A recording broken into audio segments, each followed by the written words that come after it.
welcome to Eunoia Health Tech Podcast with Miss. Hi, Kimberly Haley-Coleman. That's great. I would love to introduce you to Eunoia Health Tech. We've been operating for 3 years, and we would like to see what you do with the last 20 years that you've been in business. I see you've owned several companies.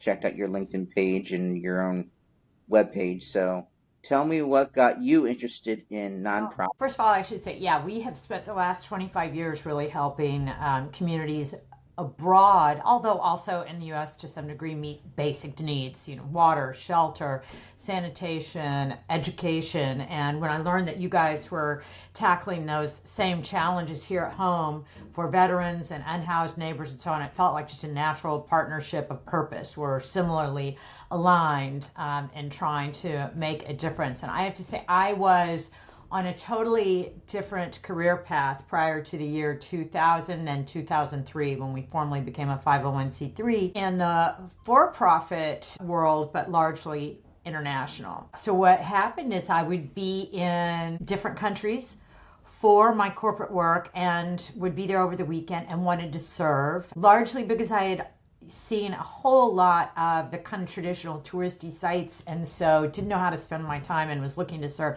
and just found it was really hard to serve because most organizations were looking for a much longer term commitment than somebody who was someplace just briefly.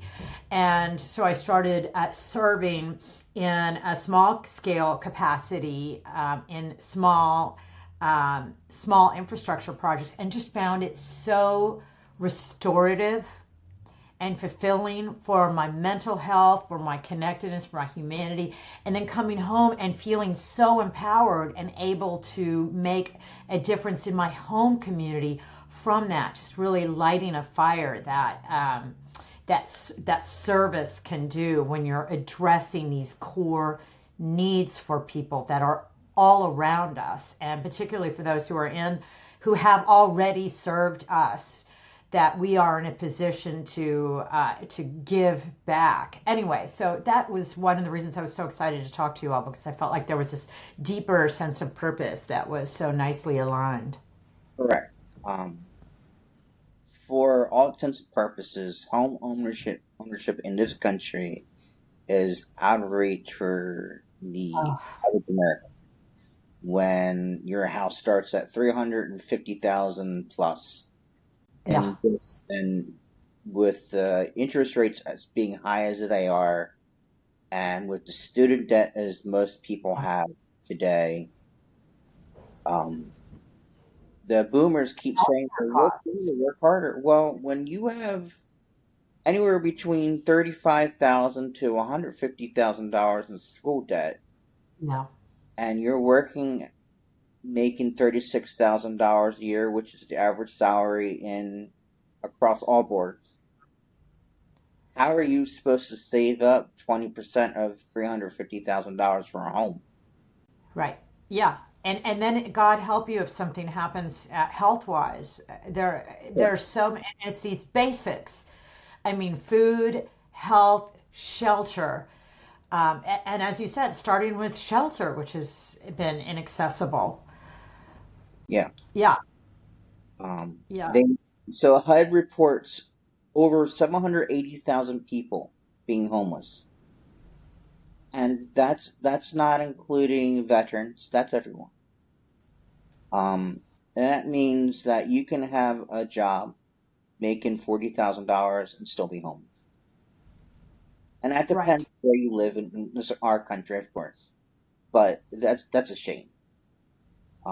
We Well, should have. and you all have shown how that lockable front door and just a safe space is as healing as a pill bottle. Correct. Um,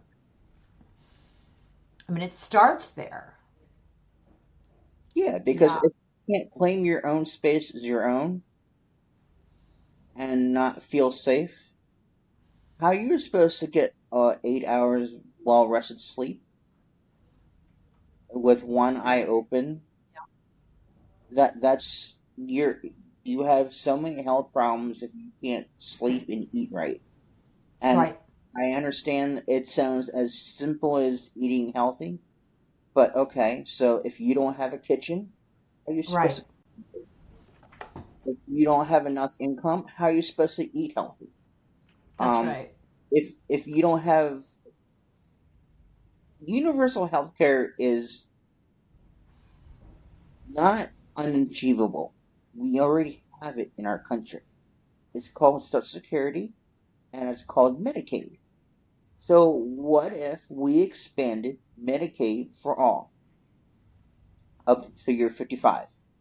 Keep Social Security as is, well, Medicare as is, as the program is, and then expand how we pay taxes, just like Social Security for Medicaid, and cover everyone. Yes, I are mean, you the happy? economic case is so strong. I feel like we've seen the data over and over again. If we take care of these basic things, what a stronger society we have, how then it puts people in a position to give back and be a part of the fabric of supporting all we are. And without that foundation, how we all suffer. If we have people who aren't able to eat, who aren't housed, we all feel the impact of this. And so while we do work in the United States, we also do it internationally. And in places like Guatemala, where we're dealing with a lot of 14, 15-year-old girls who are single mothers with living in a house that's made of whatever refuse they can find, with no running water, no electricity, no healthcare, no education. And when we go and serve and we put in that concrete foundation and put in a little garden, so all of a sudden they've got food, and help them a little bit on the path. They're afraid to let their own children go to middle school, and they're trying to work 2 or 3 jobs. But if they're having to walk a couple miles to bring their kids to middle school, they're missing out on the work that they need just to buy food, and so they end up worried that if their 11 or 12-year-olds walk to school, that they'll come back pregnant, so they end up not allowing them to go to school. So this cycle is so deep, and somehow being able to see that, and come home and realize, hey, this is important in my community too, and I can see how it all works together, and how these pieces, these very tangible realities that we need to take care of for everyone, are those building blocks. Correct. Because again, we all suffer without them. So And it I takes all of us to do this. have Brett on here. Brett, if you can come on video, that'd be great.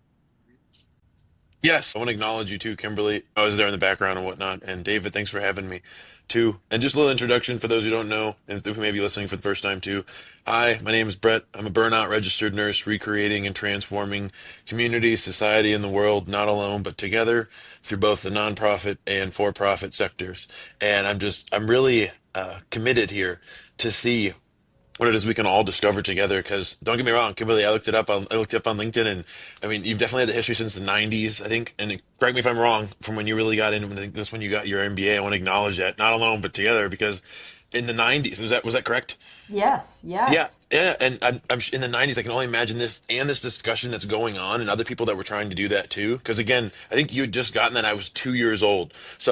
Oh, wow.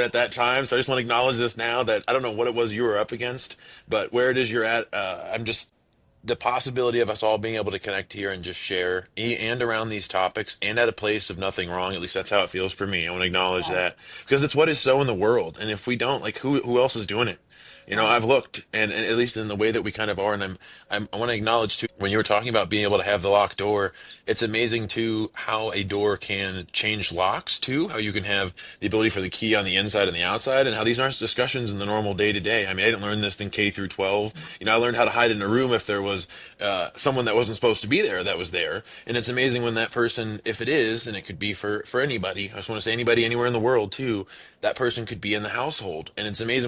Right.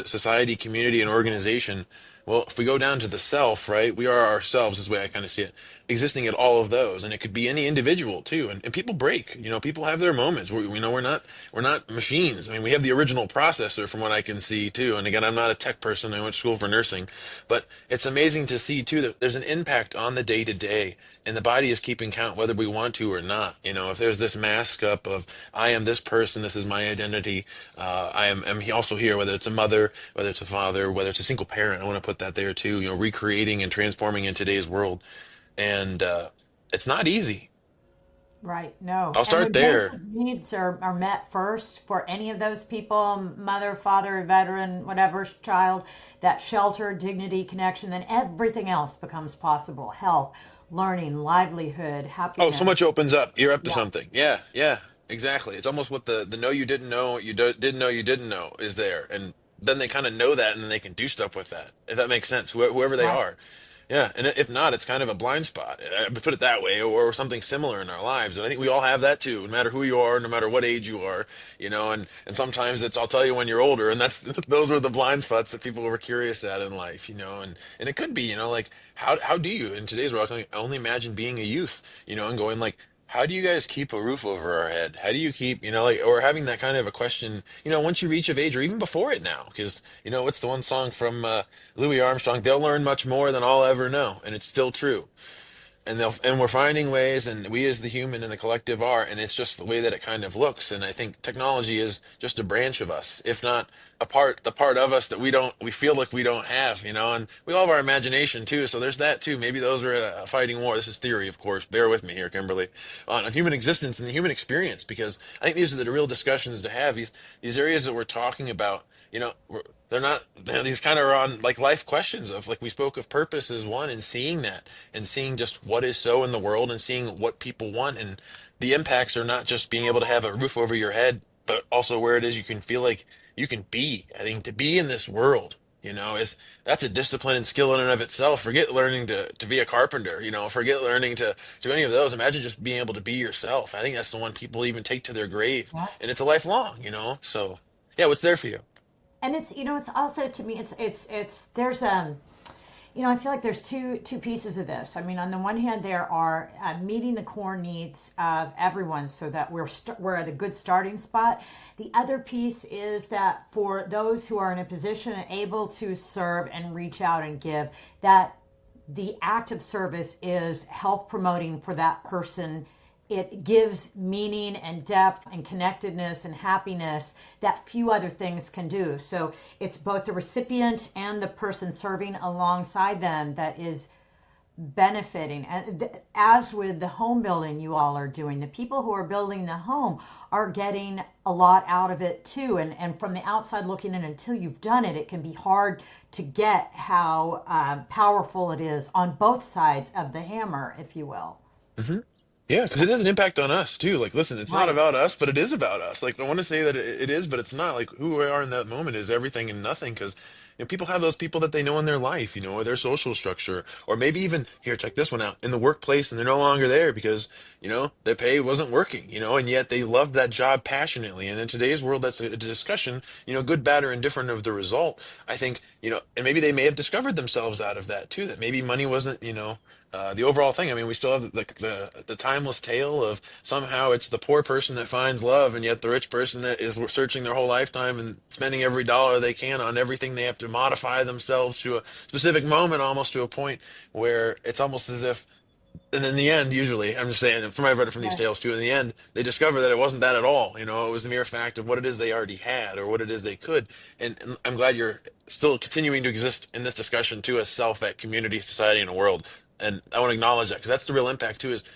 I guess that's the fleeting kind of thought that goes past, as people are going through the day to day, is I'm a piece of that, Yes, that's I'm a right. part of that, and I can see myself at that, and it's making us wonder that this lens, right, a lens of being, I guess we could say, is a possibility here, but is to see that it's not just the self and relationship and say family or social structure. Don't get me wrong, there's an impact of that, but there's also the other parts of that that kind of impact those parts too, or having the freedom to fully express yourself in those, Hmm. in ways of being, whether it's a moment, whether it's a time, whether it's uh, a story for later. Who knows? I don't want to give it. I want to blank canvas this. Like, keep it open ended, tabula rasa of life, because I think that's the overall part of the experience I've found so far that people at least seek towards. Because I don't think we ever reach it. That's the beauty of it, is that you're reaching for this ever area or this space that that exists, where you can be or create around that, and not have it be a stencil or a cookie cutter, is the term that's been used too historically. Not to say that cookies are bad or cookie cutters aren't bad. I enjoy those in life,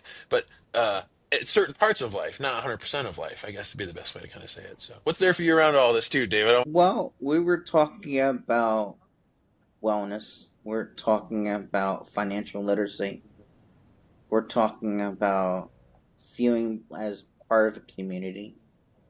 Kimberly, you know how hard it's to raise money for your endeavors as both a for-profit and a non-for-profit, because you've had both experiences. Yeah. What biggest obstacle have you overcome in the last 30 to 40 years in your working experience Well, with the that's NBA such a good and stuff? question. Okay. So, really, in terms of the biggest challenges for us, and we've had a bunch. I mean, and I know you all share because we're similarly building bridges through this human capital uh, fit between volunteers, civic partners, across sectors trying to collaborate, and this people power infrastructure that is what creates whatever brick and mortar we're trying to build. And in our case, we've had a few challenges. Number one, well, COVID was certainly a big issue, from everything from supply chains to borders being closed in our case, and so on. But we also have, and whenever administrations change, for us, there are changes we have to shift and react to that can be hard. And then also we have different cultural expectations that can be a challenge. So, for example, since the people serving may come from one culture, the people we're serving alongside often have a different one, and so even their perceptions of the importance of productivity or hurrying may be different. And for us, trying to navigate, is there something that we can learn from one another, still get things done, and learn about these different groups so that we're all coming away with it enriched in some way. And so those are challenges, because you don't just necessarily come into any of these situations with all those different factors it takes to build something and get something done, and humans are involved. You've got all of the moving pieces and cultural conditioning that can impact that. And so there are always a lot of challenges, although I've been amazed to see over time how, if it starts with people committed to doing good and being equals with whoever they're serving, it just seems like we're able to get over the worst of the challenges. Gotcha. So communication is the biggest thing, Yeah. and being open to different interpretations. That's what I'm guessing or taking from Yeah. your information. Just like the Japanese, I learned that you need a stamp when you live there, when you sign documents. It's not a signature. It's like, wow, really?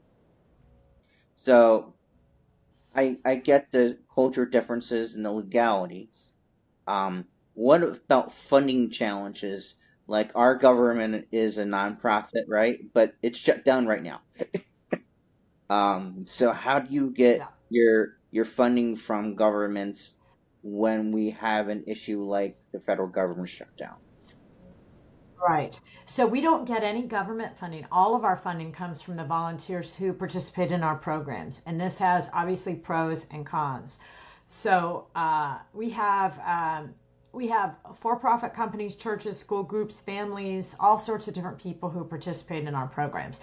And a challenge that is happening right now, a lot of universities are having budget cutbacks, both because they're paying taxes, many of them for the first time. They're losing some research grants, and there are just so many changes happening that many of them are having to shift so in many cases they were subsidizing service abroad, and that's gone away. And then we have other companies. There's always these shifts. Right now, data centers and crypto companies and so on are coming to us wanting to send their employees on our programs. That's not who was coming a year or two ago. And we try and make sure the projects are, whatever we're doing is what the local community wanted first and foremost, is helping with critical needs. And if possible, that it ties in with whatever the group specific mission is. And so, for example, if we have a group where they're wanting specifically to help families that have kids with special needs, then we will try and make sure we're doing a project that will specifically benefit families with special needs in wherever country we are. So it might be a sensory garden in India where they don't have any facilities for kids with special needs. Um, so that's something that shapes what we do in terms of the money. It's always about who is coming to us because they are paying for the projects and programs. That's 100% of what pays for it. But that is not a constant and not solid, and it is very much impacted. So when the government shuts down, people who are going to be going on our program that were our employees and friends through a government, well, all of a sudden they're having obviously to cancel their program because they're unsure what their financial future is. So we are impacted, but it is a bit indirectly. And so our model is very much dependent on the volunteers who serve alongside us. Wow. When did you start doing that model? Was that from the very beginning, or was that? From the very, very beginning. Uh, yeah, it's a different working within governments. And I have to say, I don't know if you all rely on government funding in any way, but the it is a different animal if you're looking to, government grants, and it requires staff and people devoted and dedicated to working with that paperwork. And we're such a high touch human to human space that setting aside groups of people to do nothing but paperwork was a rough fit for us, and a lot easier for us to do the direct, smaller scale. We're not building hospitals and roads, right? We're really working with families directly on their specific risk factors and needs. And it was so much easier in our space to do that with the self-funding mode. Now it is tax deductible, so somebody goes on our program, it's $1,300 for the week. It's a tax deduction against their income, which is not a reason anyone does it, but it doesn't hurt. Right. Because they're carrying out the work of our nonprofit. It's similarly to being a part of a Katrina cleanup. If you were to drive down and stay at a Motel 6, you're doing the work of an organization, something that needs to get done. So we don't have any government fund. We've had grants that are more specific, like a family foundation or a university that wanted to put in a water filtration system in Puerto Rico, and so their university has decided to fund that. But they're here and there. It's not our primary model for existence. Wow.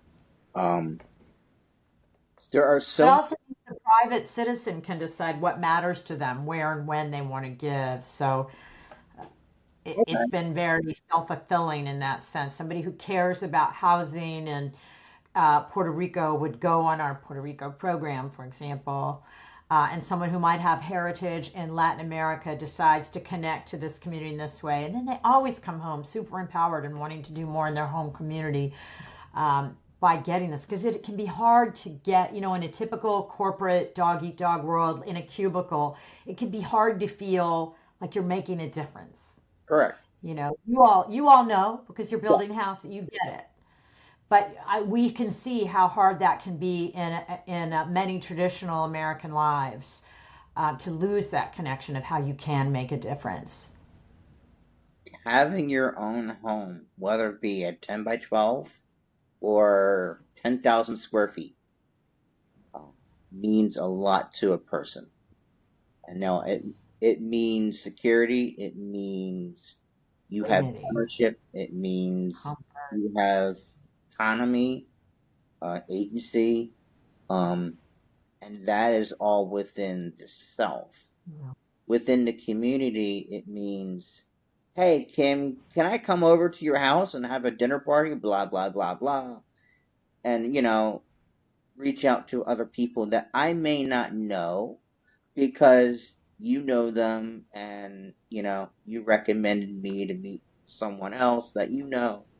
And that's how our global community has become smaller with the invention of Zoom and everything else. I didn't have to go out to where you are located. Ever since the invention of Zoom and other products, we now can be on our cell phones anywhere in the world and say, hey, look at me. This is what I'm doing. If you want to be part of it, could you donate $50? And it'd be Right. as simple as that. Or, hey, if you really want to get hands on, come out to X, Y, and Z. Make sure you have X, Y, and Z to feed yourself, or to shelter yourself, whatnot. And these are the projects that we'll be working on, and they're funded. Blah, blah, blah, blah. Um, it is difficult to navigate nonprofits because they're 2% of the world GDP, but also because when people see that over 70% of most donations are sent to the organization itself and not to the cause. So that's what really brought my attention to you, because you said, well, everything's 100% funded from the other party. So it's not necessarily how do you fund your salary and the lights and the utilities and Right. everything else that you have to deal with. How does that impact your business or nonprofit? Well, so when a volunteer pays to participate, $1,400 or so, 10 to 15% is needed to keep us administratively running, roughly. Depends on the program. And if we have more people, it means we have more budget and we can do more. So in Kenya, where we're building the traditional wattle and daub style homes, if we have 5 people, we can do this much. And if we have 15 people, we can do more. So we're very scalable in that sense. And yet, because it's high touch, we basically put a coordinator per every 10 people. So if we've had corporate groups that are 200, but we will break that into 20 groups of 10. So we've got a coordinator per 10, a foreman per 10, a house per 10, and so on. So it is still very high touch.